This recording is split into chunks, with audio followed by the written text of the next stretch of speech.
नमस्कार, आप सभी का बहुत स्वागत है टीवी9 भारतवर्ष के इस खास शो इस बार किसकी सत्ता में। और टीवी9 की ये हाईटेक बस आज एक बहुत खास जगह है, दिल्ली से सटा फरीदाबाद। देखिए, आज हम फरीदाबाद में यहाँ के चुनावी गणित की तो बात करेंगे ही, लेकिन एक चुनावी गणित जो बीजेपी के लिए बड़ा मुश्किल समीकरण बन गया है वो है कंगना रनावत का किसानों को और किसानों के लिए बनाए गए कानूनों को लेकर दिया गया बयान, कृषि कानूनों को लेकर। हालांकि उन्होंने उसके बाद माफी भी मांग ली। पहले कहा कि कृषि कानून वापस आने चाहिए, उसके बाद उन्होंने बयान से माफी मांगते हुए कहा कि भाई चलो ठीक है, मुझे देखना चाहिए कि मुझे क्या बोलना है। पार्टी ने उनके बयान से किनारा भी कर लिया, लेकिन बीच हरियाणा चुनाव में कंगना रनावत का ये बयान क्या बीजेपी को नुकसान पहुंचाएगा? इसके अलावा प्रधानमंत्री नरेंद्र मोदी की आज सोनीपत के गोहाना में की गई रैली, वो क्या वहां पर गेम चेंजर साबित होगी? दामाद और दलाल को लेकर जिन्होंने बयान दिया उसका क्या असर होगा, इस पर बात करेंगे। फरीदाबाद के लोगों से बात करेंगे, फरीदाबाद के लोगों की बात करेंगे। फरीदाबाद वाले तैयार हैं? जोश नहीं दिख रहा, जोरदार तालियां बजाइए, एक बार स्वागत करते हैं एक बार फरीदाबाद वालों का। देखिए, फरीदाबाद वाले तैयार है, हम भी तैयार है। जल्दी से मैं आपको बता दूं क्या आज के टॉकिंग पॉइंट्स होंगे। आज के टॉकिंग पॉइंट्स, सबसे पहले क्या कंगना रनावत के बयान के बाद अब बीजेपी के लिए वो मुश्किल बन गई हैं? सबसे पहला टॉकिंग पॉइंट तो ये, इस पर बात करेंगे। हमारे साथ सभी पार्टियों के लोग हैं। साथ ही दूसरा जो हमारा बयान होगा, दूसरा जो मुद्दा होगा आज का, वो होगा कृषि कानून पर कंगना का बयान। विपक्ष का मुद्दा है, क्या विपक्ष को कृषि कानून पर विपक्ष को एक बड़ा मुद्दा कंगना रनावत ने दे दिया, इस पर बात करेंगे। इसके अलावा देखिए, हमारा आज का जो तीसरा बड़ा मुद्दा होगा वो होगा कि क्या कंगना की माफी के बाद ये विवाद खत्म हो जाएगा, या ये विवाद क्योंकि अब बात निकली है तो दूर तलक जाएगी, विवाद भी दूर तलक जाएगा।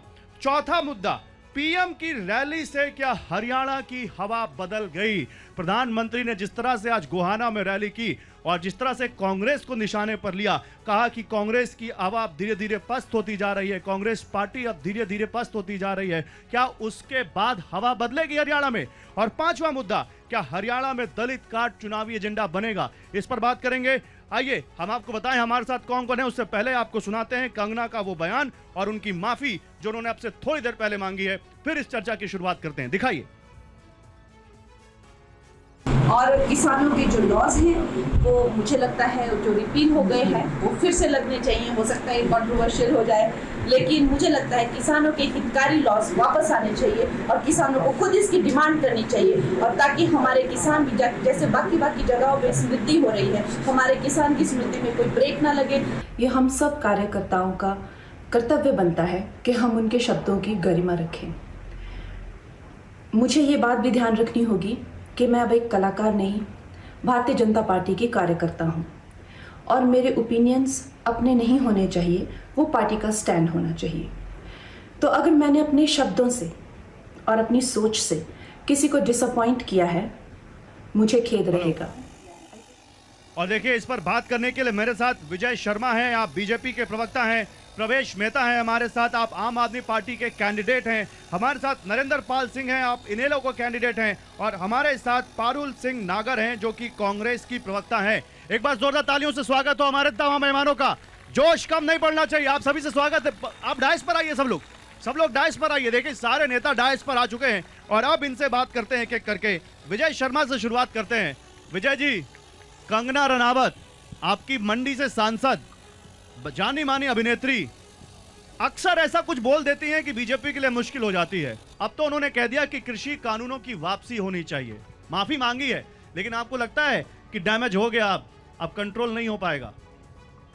देखिए, मैं आपके सारे दर्शकों को, टीवी के जितने दर्शक हैं, सबको बताना चाहता हूं कि हमारे राष्ट्रीय अध्यक्ष जेपी नड्डा जी ने साफ कर दिया है कि ये बयान उनका निजी था और वो अधिकृत भी नहीं थे ऐसे बयान देने के लिए, और पार्टी ने उनको नसीहत भी दी है कि भविष्य में वो इस तरह के बयान ना दे, तो इसलिए इस बयान को ज़्यादा तूल देना ठीक नहीं है। वो उनका निजी बयान था जी। ऐसे बहुत सारे बयान दे देते हैं कांग्रेस वाले और फिर आप उनको लेकर उड़ जाते हैं, तब वो निजी नहीं होते? देखिए, आप मुझे बताइए, पार्टी के राष्ट्रीय अध्यक्ष बोलेंगे वो बात आप मानेंगे, या कोई मेंबर ऑफ पार्लियामेंट बोलेंगे तो वो मायने रखती है? तो जो पार्टी की विचारधारा वो रख दी राष्ट्रीय अध्यक्ष जी ने। ओके, पारुल, क्या कांग्रेस पार्टी सहमत है इनके की बयान से कि ये कंगना का निजी बयान था, उन्होंने माफी मांग ली? क्या आप मानते हैं ये बात ठीक है? मुझे कभी कभी आपका माइक ऑन नहीं है, ऑन कीजिए जी, बोलिए बोलिए बोलिए बोलिए। मुझे कभी कभी लगता है हाँ, आप ये माइक लीजिए, एक मिनट मैं आ रहा हूँ आपके पास, बोलिए बोलिए। मुझे कभी कभी लगता है कि कंगना रनौत अलग ही पार्टी चला रही हैं। अलग पार्टी चला रही हैं? उन्हें पता ही नहीं है क्या बोलना है क्या नहीं बोलना है, पहले बोल दो फिर सॉरी बोल दो, ये शायद सर्कल ही चल रहा है उनका। अच्छा, लेकिन आपको लगता है कि ये बीजेपी जो कह रही है कि उनकी निजी राय है, इससे बात खत्म हो जाती है?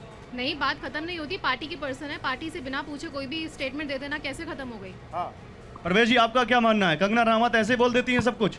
देखिए, वो कोई नेता तो है नहीं, हाँ वो एक अभिनेत्री है। हाँ, उसको तो पता ही नहीं देश कैसे चलेगा। टिकट दे दी, जीत गई, उसे देश के बारे में ही नहीं पता, ज्ञान ही नहीं। इसका खमियाजा भाजपा को हरियाणा चुनाव में भुगतना पड़ेगा। क्या खामियाजा भुगतना पड़ेगा? आपके सामने स्कोर आएगा। मोदी जी तो कह रहे हैं सरकार बनाएंगे हम। देखिए, 2 में नहीं आएगी भाजपा हरियाणा में। 2 में नहीं आएगी मतलब हाँ, 2.5 में नहीं आएगी? 10 से नीचे रहेगी। 10 से नीचे बिल्कुल रहेगी, हमारी गारंटी है। क्या बात कर रहे हैं? ये कह रहे हैं बीजेपी 2 में नहीं आएगी। आप लोग मानते हैं इस बात को? हैं? नहीं मानते। क्या बात है, बताइए। भारतीय जनता पार्टी 100% सरकार बनाने जा रही है और उनके कोई भी मंसूबे कामयाब नहीं होंगे। कोई मंसूबे कामयाब नहीं होंगे।